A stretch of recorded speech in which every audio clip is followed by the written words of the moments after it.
ได้ยินครับได้ยินบ่ครับฟังนู่นได้ยินเจ้าส่วนด็อกเตอร์เฮาด็อกเตอร์เรียนด็อกเตอร์บุญถนอมด็อกเตอร์ผาสุกได้คำพูดเฮืองได้ยินบ่เจ้าบ่เห็นไมค์ขึ้นซะหรอกได้ยินครับอยู่นำกันทุกคนเลยครับ โอเค ได้ยิขั้นสั้นนเด้อได้ยินเด้ออยู่นี่เด้อเจ้าขั้นสั้นจะขออนุญาตเริ่มการรายงานการเข้าฝึกอบรมที่มหาวิทยาลัยขอนแก่นของบรรดาบุคลากรการแพทย์ทางฝ่ายลาวเนาะขออนุญาตเรียนเชิญดรไมพรวรรณศิลป์ขึ้นรายงานการฝึกอบรมเจ้าเจ้าก็เป็นโตสบายดีตอนเที่ยงเนาะขอแสดงความนับถือบรรดาอาจารย์และนักสัมมนาคนแสดงความหักแพงบรรดาและน้องนักสัมมนาคนทุกท่านเนาะข้าพเจ้าชื่อไมพรวรรณศิลป์เนาะเป็นนักศึกษาทุกเสริญวันนี้จะมาเล่าเกี่ยวกับการโรเทชั่นในวันที่3ถึง17 เดือน1 2023อยู่ที่มหาลัยขอนแก่นเนาะ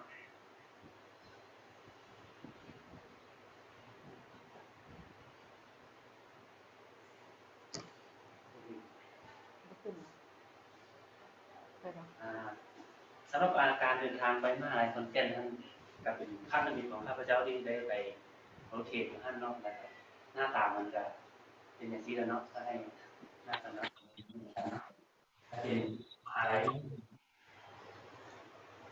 สำหรับมหาลัยขอนแก่นเป็นมหาลัยอันดับระดับโปรเฟชชั่นอลและเป็นอินเตอร์เนชั่นแนลของระดับปริญญาเนี่ยและสำหรับน้ำที่เรื่องที่เราไปทอด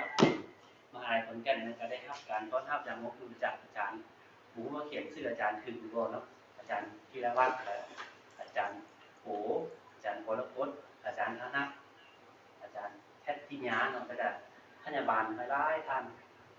ต้อนรับอย่างต้อนรับด้วยความอบอุ่นหลังจากนั้นอาจารย์จะพาแนะนำสถานที่ต่างๆเกี่ยวกับแผนกเสยท่านได้อาจารย์ก็แนะนำอย่างละเอียดเลยสำหรับระบบการเรียนการสอนของพระเจ้าค่ะผมก็จะสร้างเนี่ยกับพวกเราเนาะคล้ายๆกันนะครับสำหรับแผนกที่เราได้โรเทตอีกก็แม่นเป็นแผนกฉุกเฉินเนาะสำหรับระบบการบริการแผนกฉุกเฉินของมหาลัยขอนแก่นแต่เขาจะแบ่งเป็น4 ภาคส่วนใหญ่จะถึง1เป็นแผนกฉุกเฉินแผนกเซิร์ฟซูแล้วก็แผนกออฟเซอร์และดำเนินงานอีเวนต์เนาะสำหรับหน่วยงานอื่นนี่มันก็สำหรับมหาลัยขอนแก่นก็จะมีหน้าตาที่แบบนี้แหละนะครับโดยที่จะเป็น OPD ของฉุกเฉินเนาะและสำหรับการคนเจ็บที่เข้าปวดในหมอมหาลัยขอนแก่นนี่ก็ถือว่าเขาจะกับปฏิบัติตามกับการชี้อัดตัวนี้หรือว่า scanning ตัวนี้เนาะไปตามสีต่างๆนี่เนาะอย่างเราจะเห็นได้ดีหลายตัวนี้นะถ้าเป็นไปได้แต่นำเอามาใช้ในเมืองเรานี่จะเป็นการดีที่สุดเลยตัวนี้จะเป็นห้องเซิร์ชซูของมันมหาลัยขอนแก่นเนาะจะเป็นห้องเซิร์ชซูที่กว้างใหญ่นี่แหละมีประมาณอยู่10 เตียงเนาะมีหลายกว่า10 เตียงนี่แหละแต่อุปกรณ์ต่างๆก็ค่อนข้างสมบูรณ์ครบถ้วนเนาะสะดวกว่องไวตัวนี้เป็นห้องสังเกตอาการห้องสังเกตอาการนี่เป็นห้องที่พระเจ้าหลังจากที่เฮ็ดหัตถการต่างๆเรียบร้อยแล้วพระเจ้าแบบคนเจ็บนี่อาจจะมีปัญหาเกี่ยวกับมันอาจจะรอผลแรก2อาจจะติดตามอาการว่าคนเจ็บพวกนี้จะได้เข้านอนหรืออาจจะได้กลับบ้านพระเจ้าอยากมา observe ตัวนี้เนาะตัวนี้เป็นหน่วยงาน EMS เนาะสำหรับหน่วยงาน EMS นี่หมอเรียนจะเป็นคนมาเสนอต่างๆเนาะข้าพเจ้าก็สิรู้แล้วเนาะสำหรับการไปโรเทตนั่นเป็นไง1 เดือนนี่เอาไปได้ที่ส่วนหลายเราก็ได้ไปแอคทีฟอยู่ในห้องฉุกเฉินท่านจะได้เข้าห้องเรียนเป็นเทสเป็นท็อปิกเป็น journal ในวันเช้าในตอนเช้าของวันอังคารและวันพฤหัสเนาะนั่นก็ขึ้นเทสกิจกรรมต่างๆอยู่หน่วย EMS การเทสBasic A1 นะครับและการออกเคสนอกเนาะครับคนเจ็บเข้ามาการให้เรียกการฝึกซ้อมเวิร์กช็อปเกี่ยวกับ ACLS ในการ CPR แล้วก็อุลตราซาวด์และการเฮ็ดหัตถการเกี่ยวกับการแก้ไขภาวะฉุกเฉินเกี่ยวกับ เจ็บที่มีภาวะเลือดด่างออกเนาะสำหรับตัวนี้เป็นตารางการเรียนการสอนที่อาจารย์ทางขอนแก่นเขาจัดให้เลยแล้วเอาไปว่าวันที่1เอาไปตามตารางตัวนี้เลยเนาะจะบ่ซ้ำกันทุกๆเช้าทุกแรงมันจะไปตามตารางนี้เลยแต่โดยทั่วไปแล้วมันจะมี4อาทิตย์นะทีนี้เอายกขึ้นมาอยู่ใน2อาทิตย์อันนี้ก็เป็นอุปกรณ์ที่ทันสมัยยอมรับไปแล้วอุปกรณ์ของเจ้าสื่อทันสมัยว่องไวทันใจเนาะครบเครื่องเลยสำหรับถ้าเป็นไปได้กับในเมืองลาวเขามีกันถือว่าเป็นการดีนะแบบนี้นะแต่ในการไปรู้เห็นของข้าพเจ้าก็ถือว่าเห็นว่าตัวใดที่มันดีตัวใดที่มันนั้นสามารถมาพันขยายหรือมันนำไส้อยู่บ้านเขาได้เอาไปนำมาพันขยายเนาะเพราะว่าทางเขากับทางเขามันกันขืนกันหลายเนาะตัวนี้เป็นการฝึกซ้อมเนาะหลังจากฝึกซ้อมอาจารย์พาเฮ็ดหลังจากนั้นอาจารย์ก็ให้ลงมือเฮ็ดให้อาจารย์พาลงมือเฮ็ดลงมือก็ทำอาจารย์จะยืนข้างเลยเนาะสำหรับการฝึกซ้อมแล้วอาจารย์ก็พาไปเฮ็ดตัวจริงเลยสำหรับการแยกเข้าคอต่างๆก็จะมีวิดีโอแจ้งดีเนาะก็คือเมืองลาวนี่คือเราอยากนั้นเป็นแหละทำงานเป็นตัวนี้ก็คือเป็นหน่วยงานอีเวนต์เนาะเอาไปแอคทิวิตี้ท่านแหละหลังจากนั้นเอาไปออกภาพเคสนำพระเจ้าเนาะตัวนี้คือการเฮ็ดเวิร์กช็อปเกี่ยวกับโปรเจกต์ที่มีภาวะเลือดดังไหลออกแบบฉุกเฉินท่านนะครับหลังจากเฮ็ดแล้วอาจารย์ก็พาไปเฮ็ดเคสตัวจริงเลยสำหรับการลงโรเทนของข้าพเจ้านี่ถือว่าเป็นความรู้อันใหม่ๆประสบการณ์ใหม่ๆที่ผมเคยเห็นมาก่อนก็เลยออกไปประสบการณ์ใหม่ๆฉะนั้นก็ทางนี้ก็ขอบใจทางโครงการเชฟเปอร์ที่ให้การสปอนเนื่องกับแม่นที่พัก2กับ1ค่าเดินทางค่าอาหารต่างๆโรงแรมอันที่2ก็ขอบใจทางด้านอาจารย์ทางมหาวิทยาลัยขอนแก่นที่ได้รับต้อนรับอย่างอบอุ่นขอบใจทางนักศึกษานิสิตทางมหาวิทยาลัยขอนแก่นที่ได้ศึกษาให้แนะนำให้บอกให้พาที่ทุกสิ่งทุกอย่างนั่นแหละขอบใจหลายอันที่3ก็ขอบใจทางพยาบาลทางมหาวิทยาลัยขอนแก่นเนาะผู้ใดก็หน้าตายิ้มแย้มแจ่มใสมนุษย์สัมพันธ์ดีเนาะก็นัวหัวม่วนว่าบอกคนเจ็บโอ้ตัวนี้อยากได้ตัวนี้เลยมาใช้ในเมืองลาวนะคิดว่าถ้านำมาใช้ได้ก็จะดีที่สุดเลยสำหรับการต้อนรับโปรเจกต์นี้เนาะและอันที่อยากเสนอแน่น้อยนึงก็คือว่าเมืองลาวอยากให้ปรับปรุงตัวเคสคนเศร้าเคสนะดูอันขอนแก่นนี่นะพระเจ้าคนเศร้าเคสไม่เกิน5 นาทีหมอแต่ละตึกก็ต้องมาครบเลยถ้าเมืองลาวเฮ็ดได้คือพระเจ้าแบบนี้นะคือว่าสมเสยดีว่าพระเจ้าไวเลยไม่เกิน5 นาทีจากเคสตามที่ข้าพเจ้ากะเวลาเพิ่นเลยแต่คนเศร้าเคสต่างๆมีหมอต้องมาทุกตัวหลังจากหมอฉุกเฉินเฮ็ดราชการต่างๆแล้วคนเศร้ามาทุกตัวนี้ถือว่าเป็นการดีที่สุดเลยถ้าได้ปรับปรุงเฮ็ดในเมืองลาว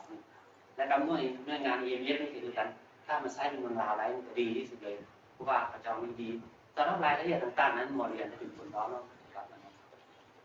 หน่วยงาน EMS สำหรับการนำเสนอของข้าพเจ้าก็เลยเวลาไปส่ง 2-3 นาทีเนาะแต่เรื่องเมื่อคำนี้เนาะมีอย่างอาจารย์ทางขอนแก่นจะมีอย่างคอมเมนต์สามารถคอมเมนต์ได้เพราะว่าสไลด์อันนี้ก็เฮ็ดมากับมีแอดไวเซอร์เนาะที่เฮ็ดมาตามตัวเองเข้าใจนะครับเอามานำเสนอเลยนะขอขอบใจหลายเจ้าขอบใจดร.ไมโพเนาะสมเสยเด้อเจ้าสำหรับดร.เรียนปัจจุบันเพิ่นกำลังรับคนเจ็บฉุกเฉินอยู่แล้วก็กำลังแย่คอยคนเจ็บอยู่เนาะก็เลยว่าบ่ทันได้ขึ้นพรีเซนต์เนาะคันซั่นก็สำหรับการคอมเมนต์หรือว่าฟีดแบ็กเกี่ยวกับสไลด์นี่เฮาขอไปตอนสุดท้ายของResident เนาะต่อไปแม่นขออนุญาตเรียนเชิญดร.บุญถนอมวรรณวิไลเนาะขึ้นรายงานเกี่ยวกับการฝึกอบรมต่อเลยเจ้า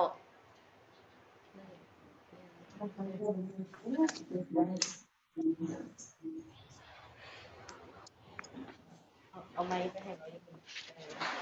ทางใกล้ๆไมค์นี่แหละได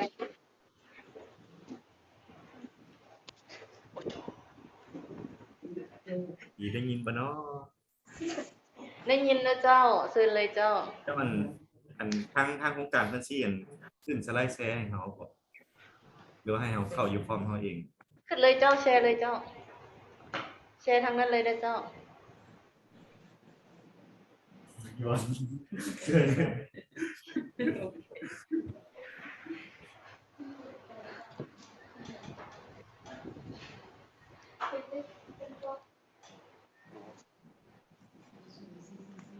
บ่ได้ยินเสียงบ่ทั้งเศรษฐาได้ยินเสียงแล้วบ่เจ้า เราเดินเลิกเราเดินเลิกเราแล้วมันใจ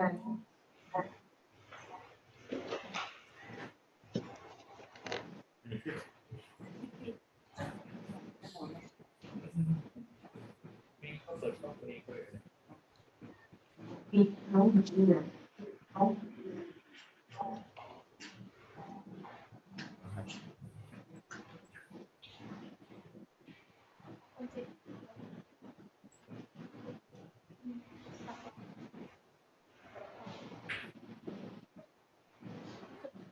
สบายดีได้ยินอยู่เนาะ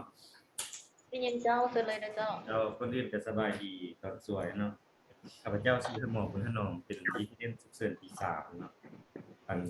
สิมาขออนุญาตรายงานเนาะการลงอิเล็กทีฟอยู่คณะแพทยศาสตร์มหาวิทยาลัยขอนแก่นประเทศไทยเนาะซึ่งข้าพเจ้าเองจะลงอิเล็กทีฟอยู่ในวันที่3เดือน2เนาะปี2023วันที่5เดือน3เนาะปี2023แหละซึ่งพวกข้าพเจ้าเองเป็นกลุ่มที่2ของ Resident ฉุกเฉินเนาะโดยจุดประสงค์หลักๆก็คืออันตามใบฮับของมหาวิทยาลัยขอนแก่นนั่นแม่นเพื่อหยุดที่การเสียชีวิตจากอุบัติเหตุตามท้องถนนเนาะโดยการพัฒนาของโดยการพัฒนาการบริการการแพทย์ฉุกเฉินเนาะและความปลอดภัยทางด้านท้องถนนเนาะหรือว่าตัวย่อของเพิ่นมันเซฟเฟอร์นั้นอันนี้มันจุดประสงค์หลักของเพิ่นเนาะที่ว่าตามมันไปทั้งทรงท่านเนาะแต่มาฮอดที่มื้อทำบิดของพ่อข้าพเจ้าเนาะก็ได้มาฮอดฉุกเฉินของโฮโมศรีนครินทร์เนาะแล้วก็มีการต้อนรับจากรองศาสตราจารย์เนาะกมลวันท่านหรือว่าอาจารย์มะตูมท่านเพิ่นก็ได้ต้อนรับแล้วก็พาไปแนะนำเบิ่งต่างๆท่านห้องต่างๆเนาะรวมอยู่แผนก AE ท่านเนาะฉุกเฉินของเพิ่นจะใช้ AE เนาะจะต่างของเขา AE ก็คือว่า Accident and Emergency ครับแล้วก็นอกจากนั้นเพิ่นก็ยังพาไปเบิ่งอัน EMS unit ท่านหรือว่าหน่วยงาน EMS เนาะก็ตามห้องครับพาไปเลาะเบิ่งอย่างต่างๆนอกจากจุดประสงค์หลักท่านเนาะอาจารย์กมลวันเพิ่นก็ได้มีจัดตารางให้เนาะคือท่านหมอให้คนได้ว่าแต่ละมื้อเฮาเฮ็ดหยังเนาะยกตัวอย่างว่ามื้อทำอิฐก็มี orientation แล้วก็ UER เนาะแล้วนอกจากนั้นเนี่ยก็อยู่ในห้อง ER เฮาหันจะแบ่งเป็น2โซนที่ว่าเฮาได้เฮ็ดเวียกเนาะจะมี resuscitation room หรือว่าห้อง SERS room นั่นเนาะแล้วก็มีห้อง observation observe นั่นเนาะหรือห้องสังเกตอาการนั่นนอกจากนั้นแล้วเลยเฮาก็ต้องได้ไป EMS แน่เนาะแล้วก็มีไปประกอบการเรียนการสอนนำเพิ่นแน่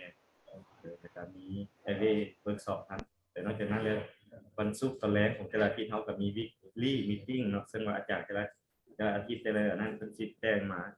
โดยสไลด์ก็สิมีอาจารย์ธีรวัฒน์ท่านแล้วก็อาจารย์ประตูท่านแล้วก็อาจารย์กรพจน์3อาจารย์ที่เราเพิ่นจะอยู่นำเฮา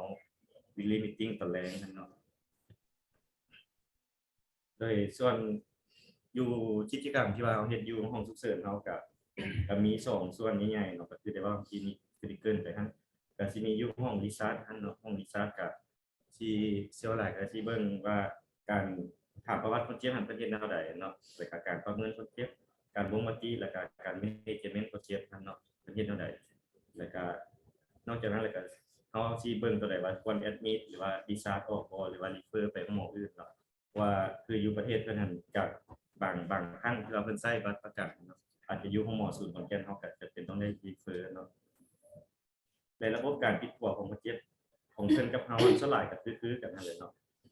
มีบ่อนที่ว่าต่างกันแม่นคนเจ็บเพิ่นที่ว่าเข้ามาห้องรีซาร์ชหรือว่าห้อง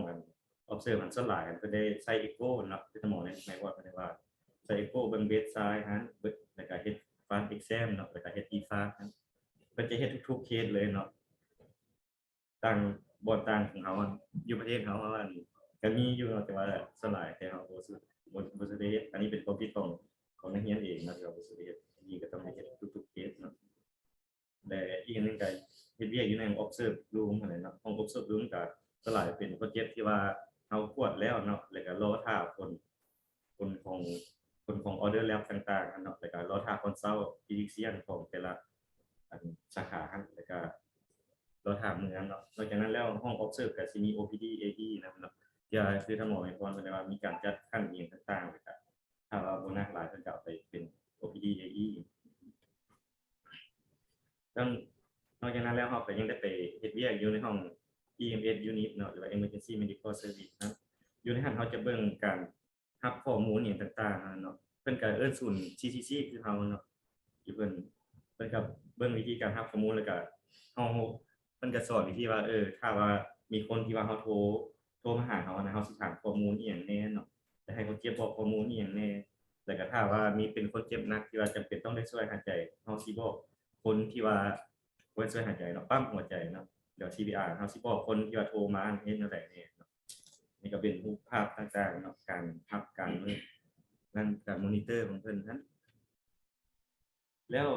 นอกจากการที่ว่าเฮารับสายหยังต่างๆแล้วเฮายังได้ออกเหตุเนาะแล้วเวลาออกเหตุนั้นเฮาได้เฮ็ดหยังแน่เนาะเฮาก็ตามรูปแล้วเฮาก็ต้องได้บอกอันนี้ก็เป็นความรู้ใหม่ๆเนาะข้าพเจ้าเองก็บ่ได้เคยออกเหตุเนาะถึงมันเป็น Resident ทุกเทอมปี3ตอนปี2ก็มีที่ว่าต้องได้ไปโรเทต UEMS แต่ว่าก็บ่ได้ไปเนาะและอันนี้ก็เป็นเวลาเฮาออกเหตุเฮาเฮ็ดหยังแน่เนาะเฮาเวลาก่อนสิออกเหตุตอนเฮาขึ้นรถเฮาก็ได้รายงานเนาะเฮาอยู่ไสเวลาจักโมงเลขคอมพิวเตอร์รถเท่าใดเนาะ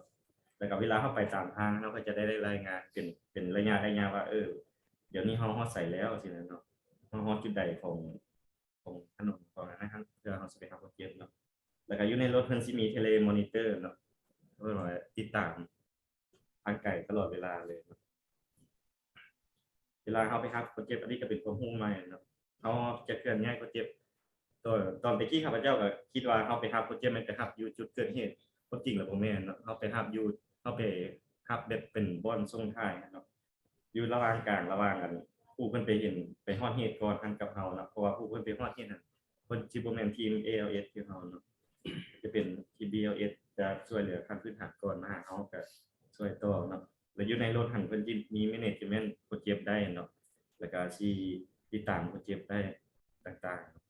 ๆนอกจากกรณีที่หนักแล้วเฮาก็ยังได้ออกเหตุที่ว่าเป็นกรณีที่ว่าเบาเนี่ยเนาะคืออยู่ในหุ้มนี่ก็เป็นอุบัติเหตุรถจักรกับล้มเองเนาะเฮาก็ได้อนามัยบาดแผลอย่างให้เพิ่นฮะเพราะว่าเพิ่นนั่นเป็น mild injury เนาะเฮาก็ได้อนามัยบาดแผลแล้วก็ให้เพิ่นมื้อเนาะบ่ได้อันนั้นเฮาบ่ได้ครับมาหมอเพราะเป็นเคสที่ว่า mild injury ซื่อๆนอกจากนั้นอีกอันนึงก็สมเฮาก็ได้ประกอบส่วนการเรียนการสอนเพิ่นเนาะอยู่เพิ่นก็สิมีคล้ายๆคือบ้านเฮาเนาะมี interesting case ฮะมี topic แล้วก็มีต่าง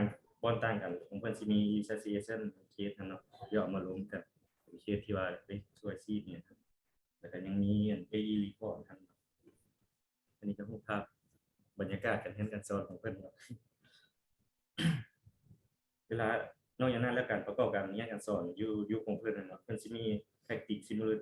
simulation with mannequin นำเนาะหมายถึงว่าการเรียนกับหุ่นการซ้อมเรียนกับหุ่นอันนี้ก็เป็นอันดีหลายเนาะเพราะว่าอยู่บ้านเฮาก็บ่ทันได้มีเนาะก็มีอยู่แต่ว่าก็ฝากไว้เพื่อสิว่าให้ติดกับเพิ่นก็หมายว่ามีแต่ว่าบ่ถึงขั้นก็ดีให้เฮาได้ฝึกสกิลก่อนเจอคนเจ็บแท้เนาะอันนี้ก็เป็น area workshop นั่นเนาะพอหาเฮ็ดหยังแน่อันนี้ก็อาจารย์ธีรวัฒน์เพิ่นมาก่อนสิขึ้นห้องก่อนสิเวิร์กช็อปเพิ่นก็รีวิวเรื่องบทเรียนสู่เฮาเพิ่นก่อนเนาะ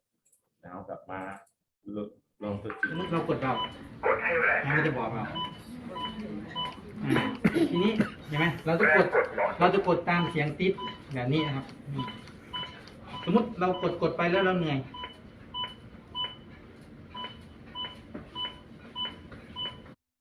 ไปเลยซะเนาะเมื่อกี้ก็เป็นการเรียนกับหุ่นเนาะเรียนกับหุ่นแล้วก็ของเพิ่นสิมีเครื่อง AED ที่ว่าบ้านเฮาอาจจะมีแต่ว่าน้อยเนาะอันนี้ก็เป็นการจำลองเหตุการณ์เพิ่นในสภาพที่ว่าคนเจ็บบ่หัวใจบ่เต้นออกมาเฮาเสียแนวใดถ้าเฮามีเครื่อง AED เฮาสิช่วยคนเจ็บแนวใด สมมติเรากดเรามันก็จะบอกเรา นอกจากนั้นเราก็ยังได้เรียน area workshop เนาะก่อน ก่อนจะได้เวิร์กช็อปเราก็ได้มารีวิวบทเรียนจากอาจารย์เนาะที่ว่าเพิ่นมาจากภาควิชาเนี่ยก็สิมีเพิ่นก็สิมาเล่าเรื่องว่า digital array มันเป็นแนวใดเนาะเฮาสิเฮ็ดแนวใดแต่ก็อันนี้ก็เป็นบทเรียนใหม่เนาะ awake anesthesia เนาะสิเฮ็ดแนวใดแล้วก็เพิ่นก็ได้มาพาเวิร์กช็อปตัว array นี้ต่างเดี๋ยวมาเฮานี่ก็รับกันตัวอย่างของพระเจ้าก็จบแล้วนะขอเข้าใจโปรแกรมเซฟเฟอร์เนาะที่ว่าช่วยเรื่องขึ้นฮ้อนอย่างต่างๆเนาะที่พักที่อยู่ที่อาศัยที่ว่าให้โปรแกรมเจ้าได้มาเนาะขอเข้าใจมหาวิทยาลัยวิทยาศาสตร์สุขภาพของลาวเฮาเนาะที่ว่าให้โอกาสพวกข้าพเจ้าได้มาแล้วขอเข้าใจหลายๆเนาะทุกๆเวลาแหละที่ว่าอยู่ในมหาวิทยาลัยขอนแก่นเนาะหรือ TKU เนาะแล้วขอเข้าใจบรรดาอาจารย์รีซิเดนต์แล้วก็สตาฟทุกๆทางเนาะรวมทั้งพยาบาลต่างๆที่ว่าให้ค่อยให้คำแนะนำทุกสิ่งทุกอย่างแล้วก็ขอบใจที่สุดเลยอีกอันหนึงเนาะก็คือว่าเพิ่นก็มีอัธยาศัยดีหลายเนาะมักถามสารทุกข์สุขดิบกินอยู่เป็นแนวใดเนาะม่วนก็ขอบใจหลายเนาะก็ดีใจที่ว่าได้มาเนาะครับขอบใจ เจ้าขอบใจดรบุญถนอมนะเจ้าเนาะบทเพิ่นก็ถือว่าละเอียดดีเนาะต่อไปขอเรียนเชิญดรผาสุขสิริพรเนาะขึ้นรายงานเจ้า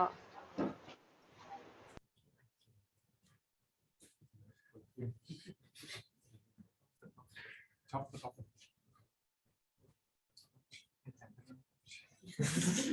พอมีแล้ว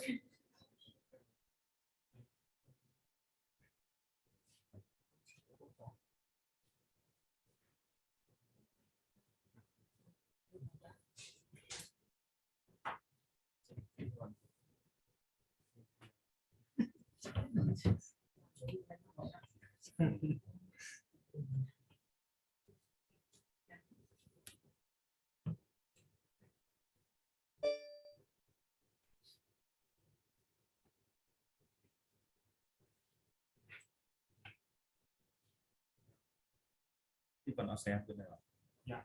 เปิดไปหน้าที่เราจะเซฟเลย เกิดอะไรละโอ้ บนเนี่ยดีโน้ต แบบนี้นะ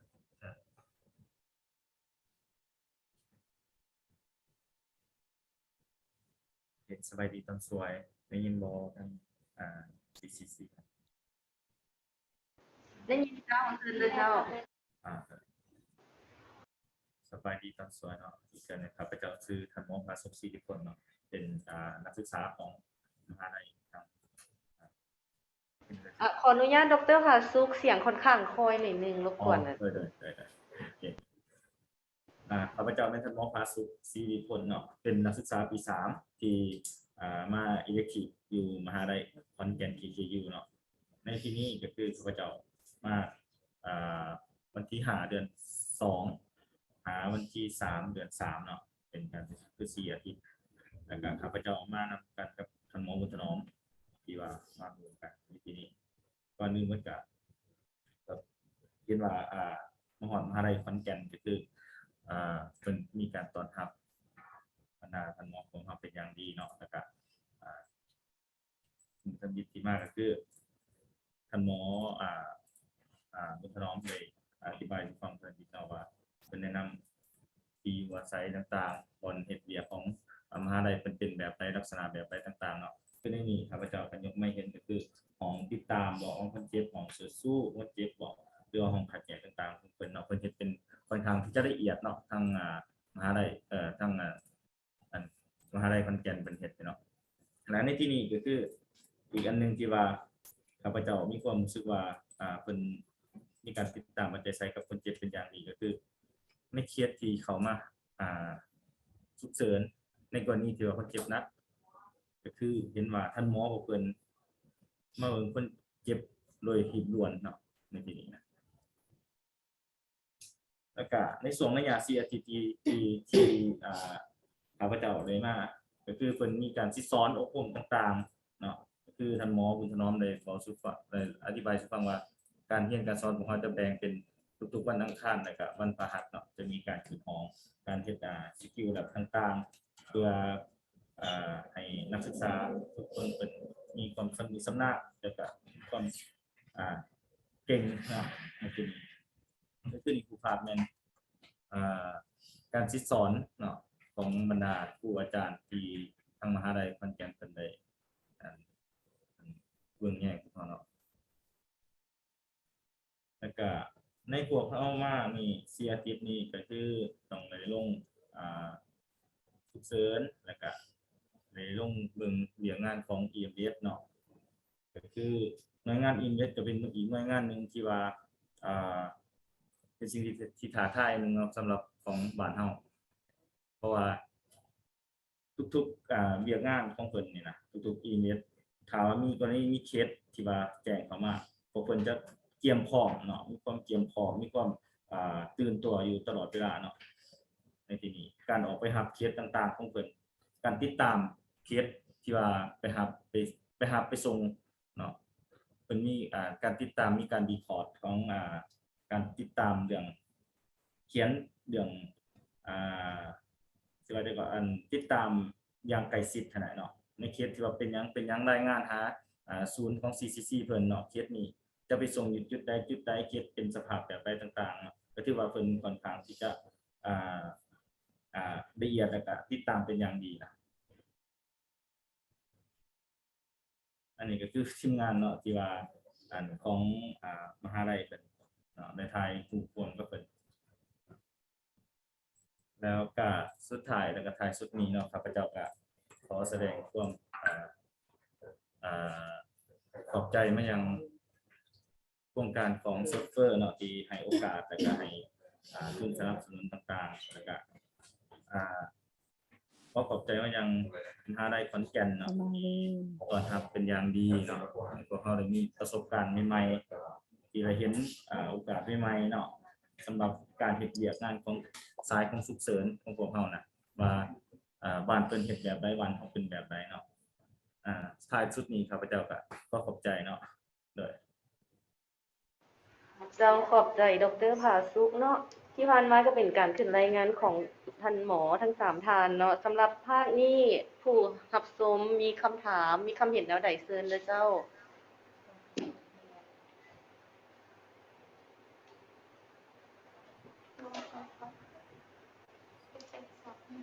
ทางมโหสถมีคำถามคำเห็นบ่เจ้า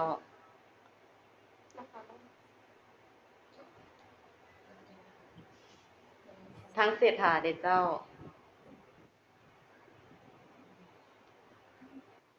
โอเคเนาะคือสิละเอียดแล้วเนาะขั้นสั้นต่อไปขออนุญาตสืบต่อการรายงานเนาะต่อไปขอเรียนเชิญท่านพยาบาลสุขสาครเนาะขึ้นรายงานเกี่ยวกับการเข้าสู่โฮมที่ขอนแก่น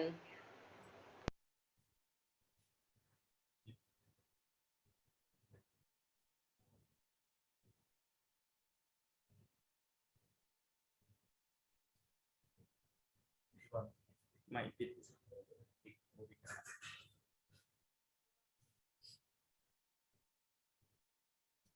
รบกวนรถหาแป๊บนึงเนาะเฮากำลังเกี่ยมเอกสาร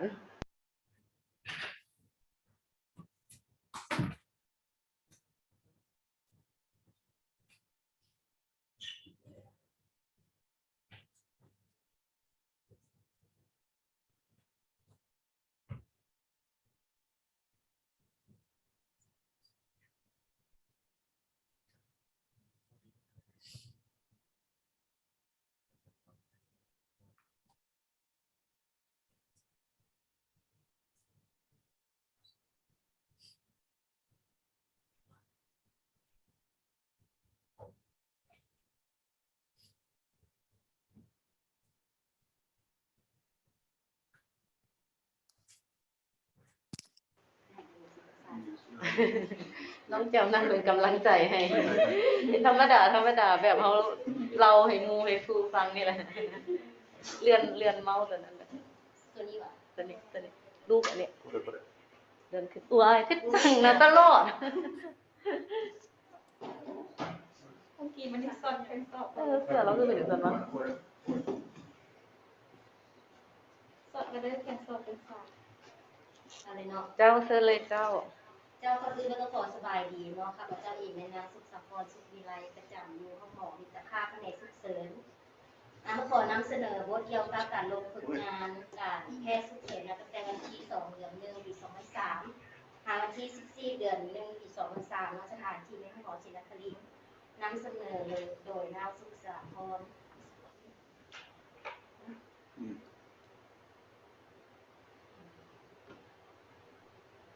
上が邪魔なんどうやってならないのか。 พวกเราเองก็เป็นพนักงานเหมือนพยาบาลประจำอยู่ของสุขเสริญหอมิตรภาพเรารู้สึกดีใจและตื่นเต้นที่ได้มีโอกาสมาฝึกอบรมที่มหาวิทยาลัยของแกงของประเทศไทยที่ตนเองได้ประจำอยู่แมนแผนกสุขเสริญและศูนย์สร้างการเป็นเวลา2 อาทิตย์และเป็นขั้นทำอิฐทีมาห้องหมอแห่งนี้ที่ได้หับช่วยเหลือและการต้อนรับอย่างอบอุ่นจากหัวหน้าพยาบาลหัวหน้าภาควิชาแผนกสุขเสริญของห้องหมอจินครินทร์นี่เป็นแผนกหนึ่งที่มีขนาดที่กว้างใหญ่มีคนเจ็บหลายแต่ละมื้อในนั้นก็มีทางคนเจ็บเด็กน้อยและผู้ใหญ่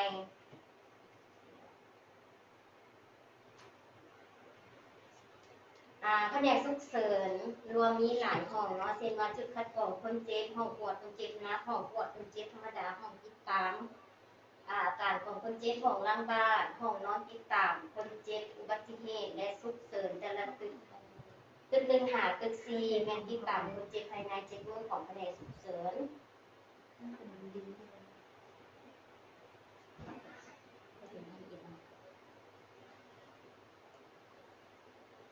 ได้ประจำการอยู่แผนกสุขเสริญได้เข้าร่วมรายงานนำพยาบาลสุขเสริญเนาะได้รู้จักระบบการเฮ็ดเวียกของ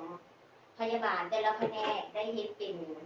3 กะการละ8 ชั่วโมงได้รู้จักขั้นตอนในการรับต้อนคนเจ็บในการคัดกรองคนเจ็บการปฏิบัติกิจกรรมการพยาบาลให้แก่คนเจ็บแต่ละห้องที่พยาบาลได้ประจำอยู่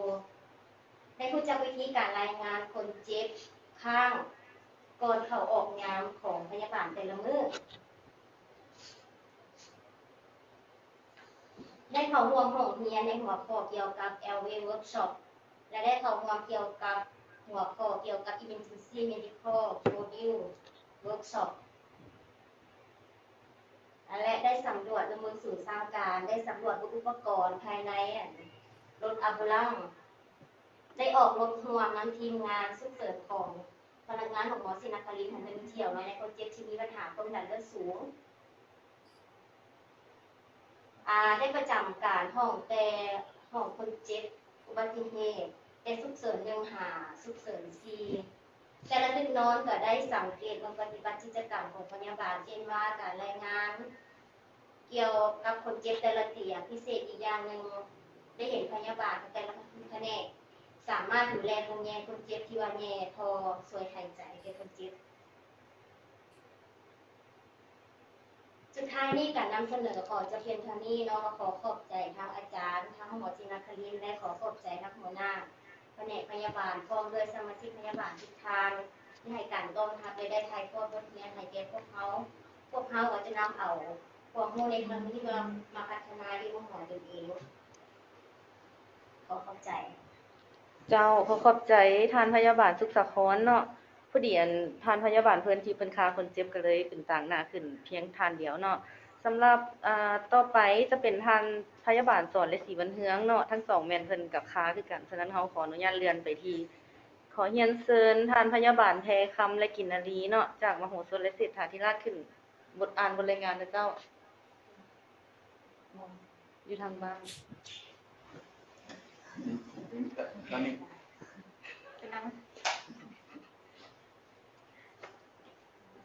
พยาบาลแพคำและกินนารีได้ยินบ่เจ้า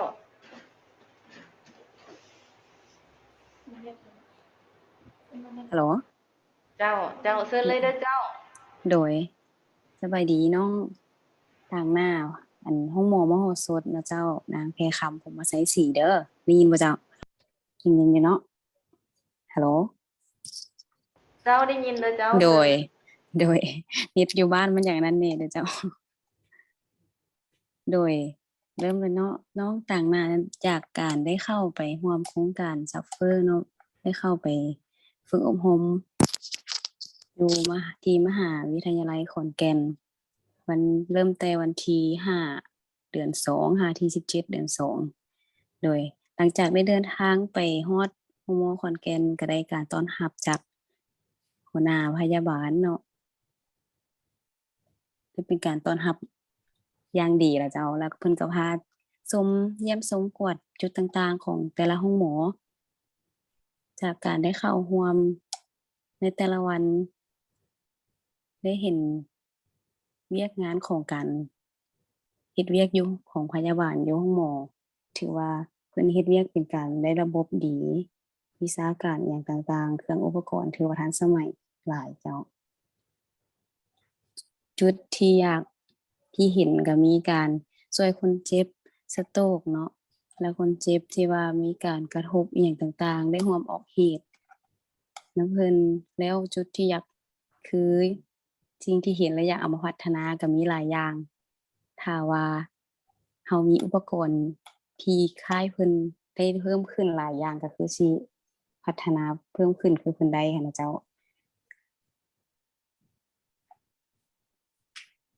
หลังจากการได้ร่วมก็บ่มีหยังหลายเจ้าสิหมดแล้วเจ้าขอบใจ เจ้าขอบใจหลายเจ้า โดย คันซั่นต่อไปขอเรียนเชิญท่านพยาบาลสมใจและท่านพยาบาลคำภูเฮืองจากมิตรภาพและโหนสดขึ้นรายงานเจ้า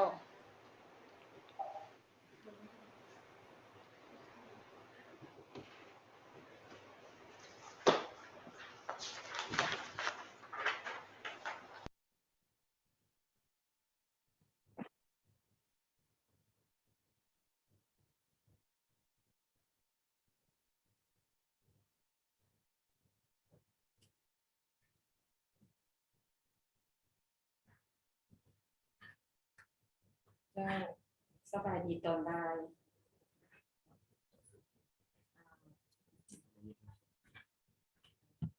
ไม่ได้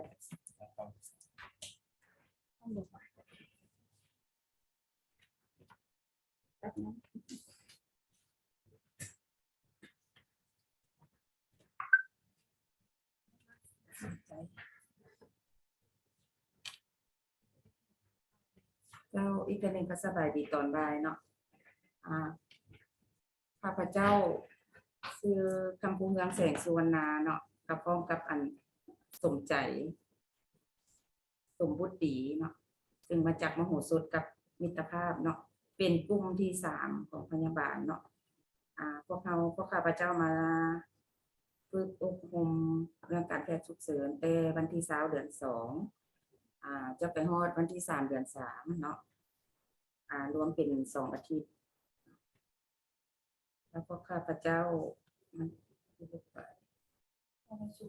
เจ้ามันคือไป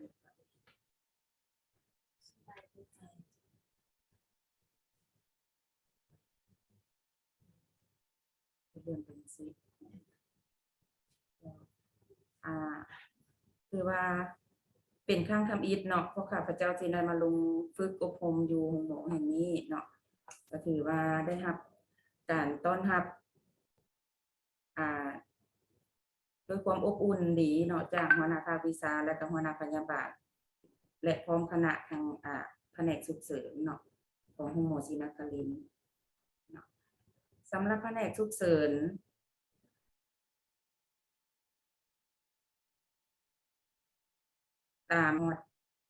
มาฮอดจุดวันเฮ็ดเวียกแล้วก็ฉุกเฉินเพิ่นก็มีหลายห้องเนาะที่ว่าสิตรวจคนเจ็บมีจุดรับต้อนแล้วก็จุดคัดกรองของคนเจ็บนักหรือว่าห้องติดตามอาการต่างๆที่ว่าสิเกี่ยวเข้านอนเนาะติดตามรอผลกวดหรือว่าห้องล้างบ้านต่างๆเนาะหรือว่าเพิ่นอันที่ดีก่อนพวกเฮาก็คือเพิ่นมีห้องติดตามของคนเจ็บที่ว่าเข้าไปจัดฉุกเฉินเนาะเนี่ยเพิ่นจะมีตึก1 5 4จังซี่นะเนาะมันคือภาษาลาวเว้าเนาะเพื่อติดตามภายใน7 วันเนาะหลังจากเข้าไปห้องฉุกเฉินแล้วนะอันนี้ก็เป็นสิ่งแตกต่างกับบ้านเฮาเนาะแล้วก็เข้าประจำการแต่ละวันก็ต้องได้เข้าร่วมมอบรับยามรับรายงานยามเพิ่นก็ห้องว่ารับมอบเวรอะไรเนาะประจำวันพยาบาลฉุกเฉินเนาะ แล้วก็ได้ฮู้ระบบการเวรยามของเพิ่นแล้วเพิ่นจะเฮ็ดเป็น3 กะเป็น8 ชั่วโมงเนาะอันนี้ก็8 ชั่วโมงเพิ่นจะเฮ็ดหมู่กัน3 กะนอกจากนั้นก็ยังได้ขึ้นเพิ่นก็ยังมี การเรียนการสอนให้พวกเราเนาะก็คือเรียนเรื่องการแปรผลของ EKG เนาะขั้นพื้นฐานอันนี้ก็ได้เพิ่นได้ขึ้นห้องให้เนาะแล้วก็ยังได้ขึ้นหัวข้อคัดแยกเนาะคนเจ็บที่เข้ามาฉุกเฉินแล้วมีการคัดแยกเพิ่นจะมีคัดแยกไปตามสีมี5สีของเพิ่นนะเนาะคัดแยกไปตามเกณฑ์ของระบบเพิ่นตั้งไว้เนาะแล้วก็ยังได้เข้าร่วมเรียนเรื่อง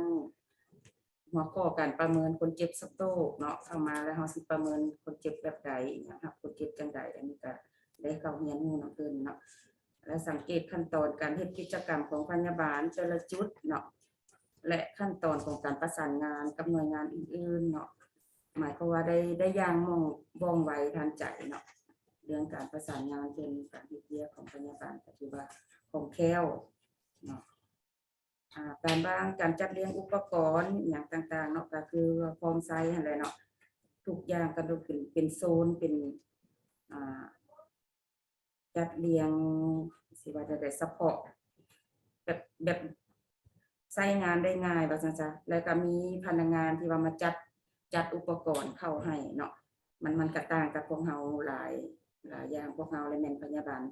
จะจัดเองหมดเลยเนาะแล้วก็มาฮู้เกี่ยวกับหน่วยงานอันกู้ชีพเนาะก็คือ EMS นั่นรู้จักระบบการสร้างการของเพิ่นเนาะเพิ่นก็ได้แนะนำให้ฮู้เนาะแล้วสังเกตเบิ่งเวลาที่ว่ามีเหตุแจ้งเหตุแล้วเพิ่นก็จะมีกระลิ่งกดเสียงกระลิ่งดังขึ้นเนาะฮู้เกี่ยวกับการเช็คอุปกรณ์อยู่ในรถเนาะเพราะว่าการถ้ามอบเวรกันก็ต้องได้เข้าไปเช็คอุปกรณ์อยู่ในรถนะว่ามีพร้อมใช้บ่เนาะอันถ้าบ่พร้อมใช้มันก็พวกเวรหั่นก็ต้องได้เอาเข้ามาให้มันครบเนาะพวกเวรต่อไปก็ต้องได้สืบต่อเนาะเรียนรู้เกี่ยวกับการนำใช้เครื่องปั๊มหัวใจ CPR เนี่ยเนาะเป็นเครื่องปั๊มแต่ว่าอันนี้บ้านเฮายังบ่เห็นเนาะแต่ว่าถ้ามีก็เป็นการดีแล้วเนาะแต่ก็ได้ออก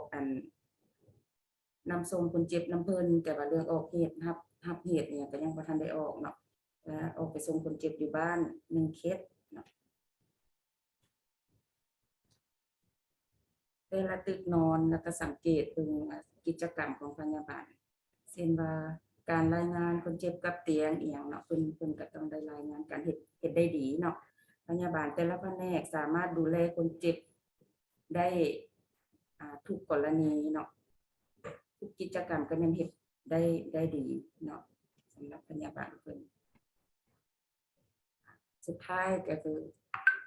การรายงานของข้าพเจ้าก็สิมาตัวนี้ก็มีแต่ขอขอบใจมายังทางโครงการและครูอาจารย์เนาะที่มหาลัยขอนแก่นก็คือคุณหมอศรีนครินทร์เนาะหัวหน้าพยาบาลพร้อมด้วยน้องพนักงานหมดทุกท่านได้ให้การรับต้อนและให้ความร่วมมือเนาะถ่ายทอดบทเรียนให้แก่พวกเราได้เป็นอย่างดีเนาะพวกเราจะนำเอาบทเรียนนี้ไปขยายอยู่บ้านพวกเราทำที่จะเอาไปได้เนาะเจ้ามาคนนี้ก็ข้าพเจ้าพร้อมสมใจก็ขอขอบใจเจ้าขอขอบใจหลายๆสำหรับท่านเจ้าขอขอบใจหลายอีกคืนนึงเนาะขอขอบใจและชมเชยผู้บรรยายทุกท่านเนาะต่อไปขออนุญาตเข้าสู่การถามตอบเนาะสำหรับผู้ชมที่ชมทางบ้านหรือทางห้องหมอเนาะมีคำถามมีคำเห็นแนวใดบ่เจ้าสามารถแลกเปลี่ยนกันได้เด้อ สบายดี ข้าพเจ้าดร.บุญกงเป็นวิชาการแพทย์ฉุกเฉินอยู่โรงหมอมิตรภาพ ตามการรายงานที่พยาบาลพังมิตรภาพกับมโหสถไปอบรมเนาะหรือว่าเป็นแลกเปลี่ยนทอดถอนบทเรียนอยากถามว่าทางมโหสถกับมิตรภาพเฮาจะนำเอาบทเรียนหรือว่าความรู้ที่เฮาไปฝึกเทื่อนี้มาผันขยายหรือว่าจะปรับเปลี่ยนจุดใดให้มันดีขึ้น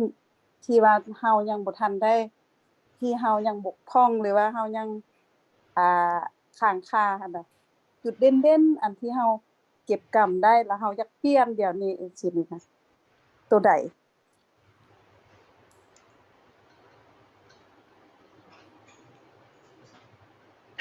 เจ้าขอเชิญต่างหน้าเนาะต่างหน้าแต่ละห้องหมอเนาะ1ทานเนาะ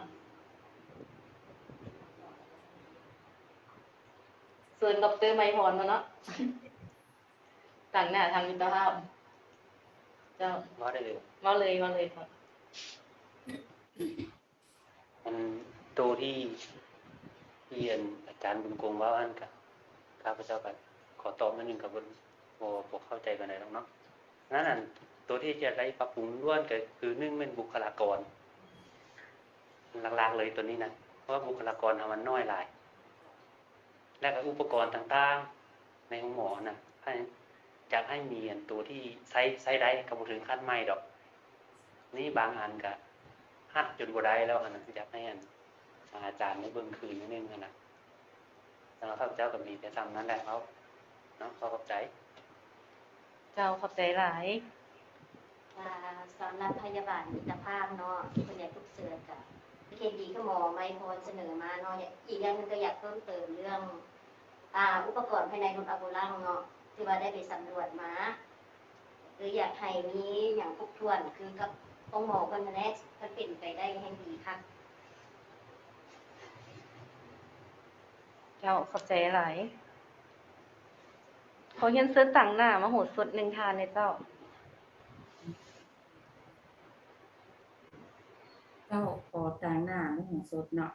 ก็คือหลายๆท่านเพิ่นเว้ามาหลายเนาะก็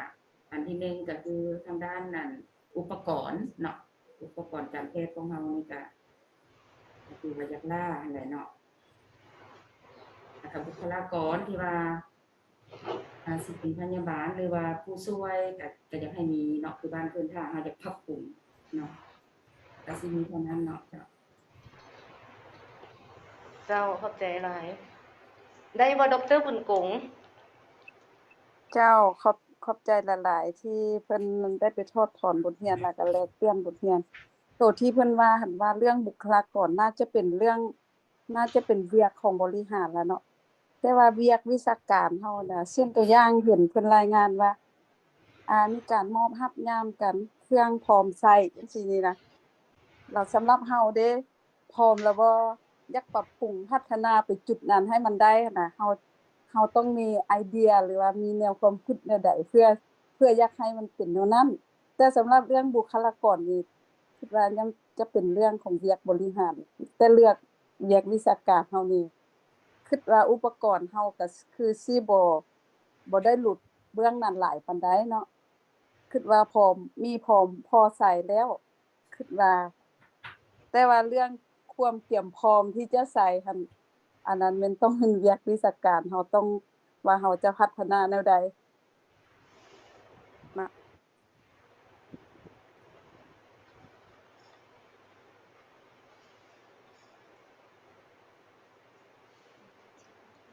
เจ้าอันนี้เขาก็ต้องได้ฝากนำผู้ที่เพิ่นได้ไปทำไปเรียนอยู่ที่ขอนแก่นเนาะได้ลองเอาไอเดียต่างๆมานำใช้อยู่ลาวเฮาเนาะสำหรับท่านอื่นเด้อเจ้าประกอบส่วนอันใดตื่มบ่เจ้า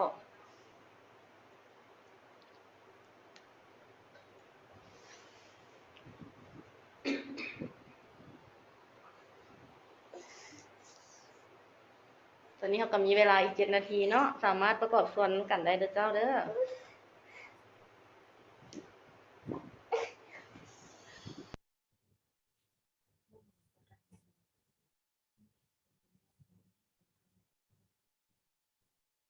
เจ้าคันซั่นขอเรียนเชิญทางอาจารย์ทางมขเนาะเจ้าเนาะประกอบส่วนความเห็นนำกันเนาะอาจารย์เนาะ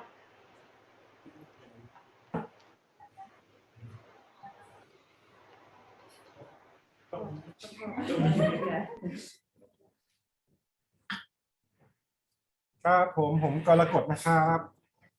ครับได้ยินอยู่นะครับครับผมก็ทางขอนแก่นก็คงดีใจหลายๆนะครับที่ว่าได้มีโอกาสแลกเปลี่ยนกันเนาะอันสิ่งใดที่เป็นความรู้นะครับก็ได้แลกเปลี่ยนกันนะครับถ้าอยากให้ปรับปรุงตรงไหนแจ้งได้นะครับเช่นว่าอยากเรียนทักษะอยากเฮ็ดอันนี้อยากเบิ่งอันนี้เพิ่มเติมนี่บอกได้ก็จะจัดตารางเพิ่มให้นะครับทั้งคุณหมอทั้งคุณพยาบาลนะครับส่วน การฝึก อยากฝึกมองใดเพิ่มหรือว่าอยากลดตรงไหนไปมันหลายโพดก็สามารถบอกแจ้งได้นะครับ จะได้ปรับปรุงให้รุ่นต่อๆไปเนี่ยได้รับความรู้ได้รับทักษะอย่างครบถ้วนครับผมครับมีเท่านี้แหละครับ ได้เข้าใจหลายอาจารย์อาจารย์日本語はの意見が日本語は大丈夫聞いてください。何かありますか？すす日本の方で何かありますか？あ、すごい。今からこと先生なんて言ってたんですか？なんて言った聞いて今からこと先生なんて言ってたんですか？研修内容を改善したいところとかあれば言ってください。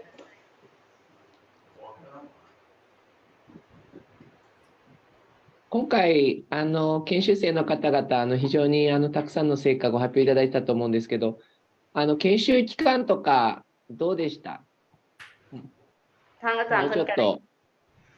長かったらよかったとかなんかありますか？ผู้จัดการโครงการของเฮาเนาะดร.ซูซูกิเพิ่นก็ได้เห็นการรายงานผ่านสไลด์แล้วเนาะเพิ่นก็มีคำเห็นว่าระยะเวลาในการไปฝึกอบรมอยู่ทางไทยนี่สั้นโพดบ่ยาวโพดบ่ผู้เข้าฝึกอบรมคิดว่าแนวใดเจ้าพอดีกูก็ว่าจดโดยอี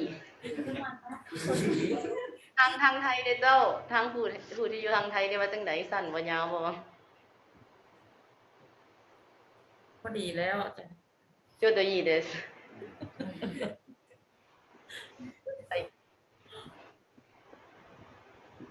ありがとうございます。終わりでいい。今日は根拠の方は何もない。ない。じゃあ終わっていいですかね。そしたらまた次回もですね引き続きこの根研大学で研修を終えた方々のレポートっていう形で続くかと思いますので、ぜひ今回の12名の方々、発表された方々、また同僚の方々とも研修の学びをぜひシェアいただければと思いますので、よろしくお願いします。引き続きありがとうございました。สำหรับมื้อนี้เนาะเฮาก็จะมีเพียงเท่านี้เนาะแต่ว่าทานดร.ซูซูกิเพิ่นก็อยากฝากรบกวนบรรดาทานเนาะเทื่อหน้าเฮาก็จะได้มีการพรีเซนต์ในลักษณะแบบนี้ของผู้เข้าฝึกอบรมที่จะไปฝึกอยู่ขอนแก่นเนาะฉะนั้นกรุณาเข้ารับชมนํกันเด้อสำหรับมื้อนี้ขอปิดการสัมมนาเพียงเท่านี้เนาะขอขอบใจทุกท่านที่ได้เข้ารับฟังนํกันในมื้อนี้ขอบใจหลาย